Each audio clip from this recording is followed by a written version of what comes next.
Follow the money. It's an old saying from that movie about the Nixon-Watergate scandal, All the President's Men. Follow the money translates into this.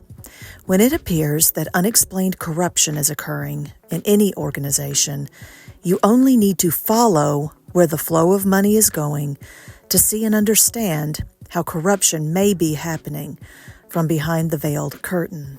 The global PR industry and government law enforcement should pull back the veiled curtain of the Public Relations Society of America, or PRSA, a nonprofit business league chartered in the state of New York. Our Follow the Money journey in PRSA begins with PRSA's longtime Chief Financial Officer, or CFO. After all, the CFO controls PRSA's flow of money. He is supposed to oversee PRSA's system of internal control to make sure financial processes are ethical, legal, and compliant. But that's the problem in PRSA. Internal control in PRSA has been systemically dismantled and undermined for years in a web of conflict of interest, non-disclosures, and purposeful preemptive deflections of plausible deniability. Over years, dating back to 2019, when I, as a then PRSA dues-paying member, would ask the CFO about specific problems I was seeing with PRSA's financials and its reporting practices, I persistently experienced stonewalling. I faced the CFO's silent treatment, long delays going into many months, followed by terse responses with no real answers at all, and finally, his overt hostility and retaliation. For example, the CFO refused to answer questions about why he was retroactively changing previously audited financials without notice to the members. It also became clear that the timing and mode of reporting PRSA's financials didn't meet standards of New York state law where PRSA is chartered. When I kept pressing for answers, the CFO became openly hostile. He sent to me incendiary, gaslighting email accusing me of being hostile after I had patiently waited for months for answers to basic questions, which he continued to avoid in a passive-aggressive manner. Some of my questions centered on obvious conflicts of interest involving him. After all, PRSA has a conflicts of interest clause in its unenforced 25-year-old Code of Ethics. This provision states that even appearances of conflict are unethical, because, of course, they are. Even appearances of interest conflicts harm stakeholder trust. They cause irreparable damage to an organization. Yet under PRSA National Board chairmanships, spanning back many years now, these conflicts have been allowed with impunity. Other code conflicts? PRSA is supposed to follow its own ethical mandates of honesty, as well as disclosure of information and free flow of information.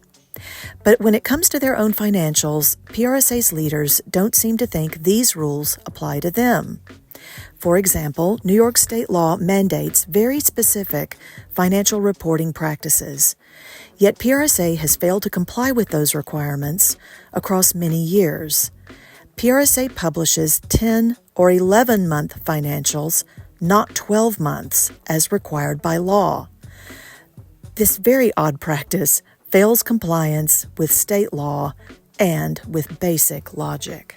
Other reporting failures are clearly documented in PRSA assembly minutes.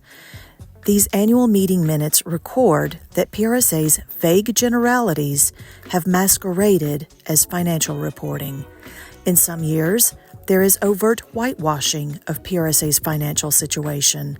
There's even been completely inaccurate information given to the voting delegation.